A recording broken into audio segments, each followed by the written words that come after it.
Welcome to an all new episode of Holsworthy Alive, where I'm sitting outside in a car because my house is too noisy at the moment to record any video. It's kind of lame. And I have holes in my shirt, so I'm cool. Okay, first of all, it's a very depressing morning. I don't know when I'm going to upload this, but Labour Party got its ass kicked last night. And I think Jordan's lost it. He messaged me last night and this morning saying really, really bizarre shit. He's basically become Alex Jones and blames the Illuminati for this. That's not true. But like he keeps talking about how the oligarchy is the reason why Labour Party lost the election. The Liberals don't even know what they're doing. Anyways, this isn't about that.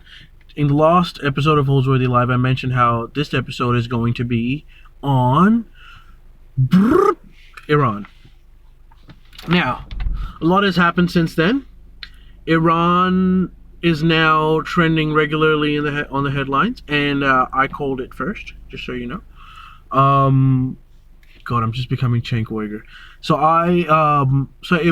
Iran, what's the problem? Iran had. There's going to be a war soon. I'm calling it. There will be. It's not that it's possible. There will be a war. And Trump's going to nuke Iran. What makes me say that? Well, Trump's not going to nuke Iran. Or it might not get there. But there is a very, very high possibility that Iran and a coalition is about to go to war. And this is going to be the bloodiest battle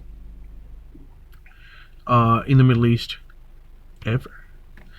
So, why is this happening? It all starts with the Iran nuclear deal, right? So remember the Obama administration approach had like this dilemma. It's like, what do we do with Iran? They're building nuclear weapons, and maybe if we negotiate with Iran and try to get them not to develop nuclear weapons, it's going to be better. How do we do that? We're going to lift the sanctions so that they can sell oil, and that seems like a good carrot that they might fall for. And they did. It actually was one of the greatest success stories of the Obama administration. The Europeans were on board for this nuclear deal. That's why it was the P5+1, the permanent five. And obviously not just the Europeans, but like the permanent China, Russia, the usual suspects. And the +1 is Germany, because Second World War wasn't that favorable to them. That's why they're now in the +1, and it's not like a P6 or some shit. Actually, France wouldn't have been on that, so it should have been a P5 anyways. If it doesn't matter. So once the nuclear deal came into effect, Iran started selling oil to the big markets, essentially, like Europe, China, India, Russia. And this was allowed by the United States as part of the treaty. Wait, not the treaty, the deal. There's a difference. If it was a treaty, Trump wouldn't have been able to unilaterally got away from it. But the deal, and then when the Trump administration came in, two countries. It's a little more colorful. Like, to make it easy, two countries basically told Trump, this deal is fucking bullshit because it doesn't solve the issue. We're actually pretending for the media that we are really afraid of the nuclear weapon, but it's not really the nuclear weapon because Iran wouldn't fucking dare hit us anyways with their nukes. It's just a defensive thing for them. So these two countries are Israel and Saudi Arabia. Now, so they basically told they were against this nuclear deal from the get-go because they're like, this is not the way to solve things with Iran. They think that regime change is the only answer. So why do they hate Iran so much?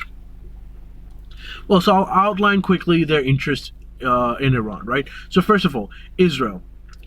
Israel has hostile forces all over it, right? But except only one of those hostile forces is actually strong enough to annoy them, right? The Palestinians, the Hamas, they're really weak opponents, so they provide nuisance value for Israel, but there's no way that they can even fathom any sort of defeat against them, except for one organization, which probably will also not be able to defeat them, but poses at a much higher risk, and that's Hezbollah. Hezbollah in Lebanon. Hezbollah is essentially a proxy force of Iran. So Israel's like, dude, fuck these guys.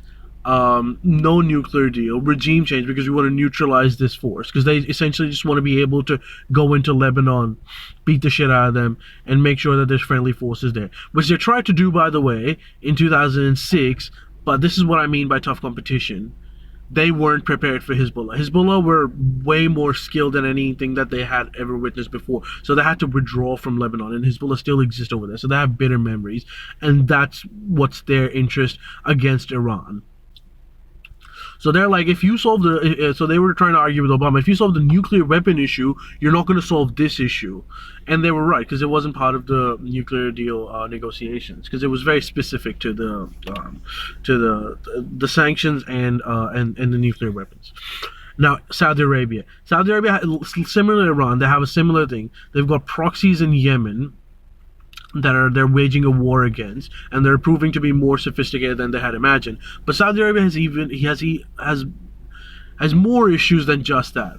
So Saudi Arabia, obviously, as you would know, depends mostly on its oil revenue. However, within the sovereign territory of Saudi Arabia, where the oil field resides, essentially where the oil is mostly inhabited by Shia Muslims. Saudi Arabia is a majority Sunni Muslim country, and Shias are majority Iran.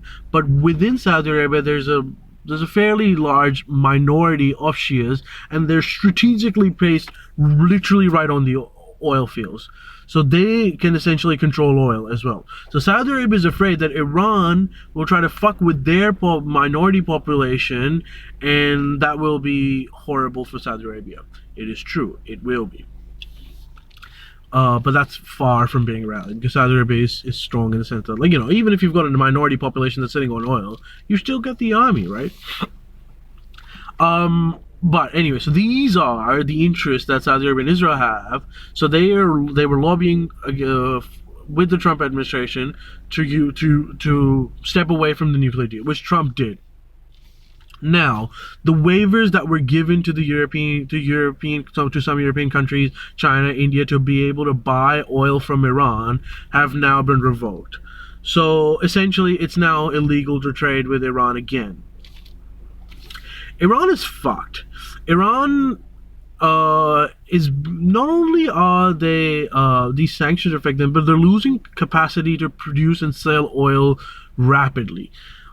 It's obviously the sanctions that are now affecting them as well, but it's also the fact that their oil is considered, it's all energy sort of global supply chain, but their oil is essentially less refined than what is mostly required by the world market at this point.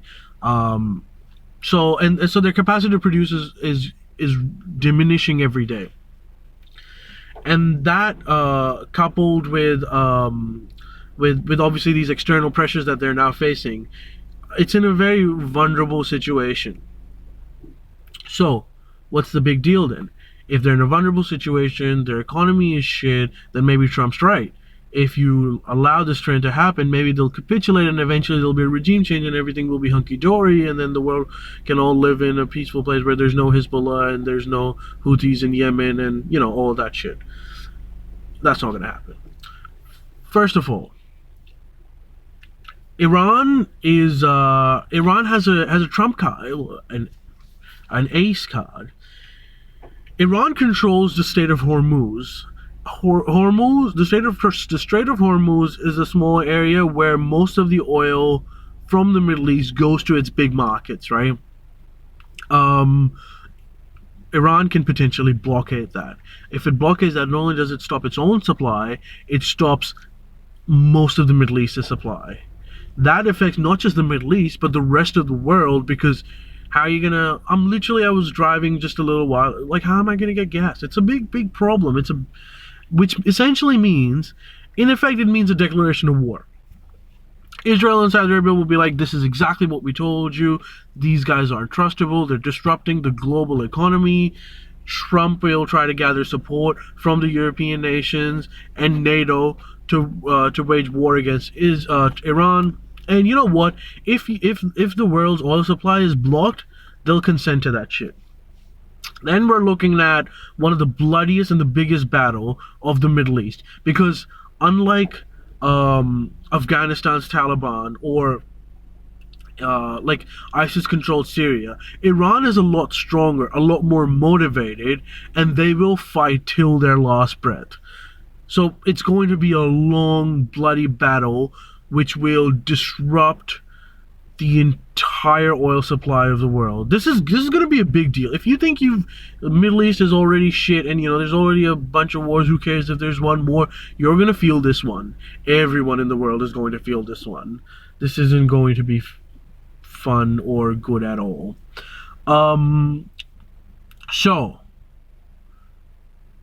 Iran is now, the other thing that Trump administration did was declaring the Revolutionary Guards in Iran as a terrorist organization. The Revolutionary Guards were created after the revolution of 1979 in Iran, not to protect their division of the armed forces, but not to protect the people of Iran, but to protect the revolution itself. Essentially, to protect the regime that the Trump, Israel, and Saudi Arabia are trying to get rid of. And this is one of the most, and they're considered heroes in Iran. They're considered heroes in Iran because even though they were created to protect the revolution itself, during the Iraq-Iran war, they played a pivotal role in defeating Saddam Hussein, which was a big feat. So they're considered to be these deities. So most of the public sentiment in Iran is now swiftly moving away from the negotiations and this, because after the nuclear deal, they were like, they thought that, Iran's now coming onto the global front and the things are going to be, and then the abrupt end was so bad that room for negotiations with Iran is also diminishing, which is another cause of serious concern. So not only is Trump fucked, but Iran is also kind of fucked. This is the same country that held hostage the American embassy after the revolution. So they do fucked up shit too. So don't expect them to be rational all the time. So if there's another government in the U.S., they'll all of a sudden toe back to the Obama line and start negotiating again. They could be horrible.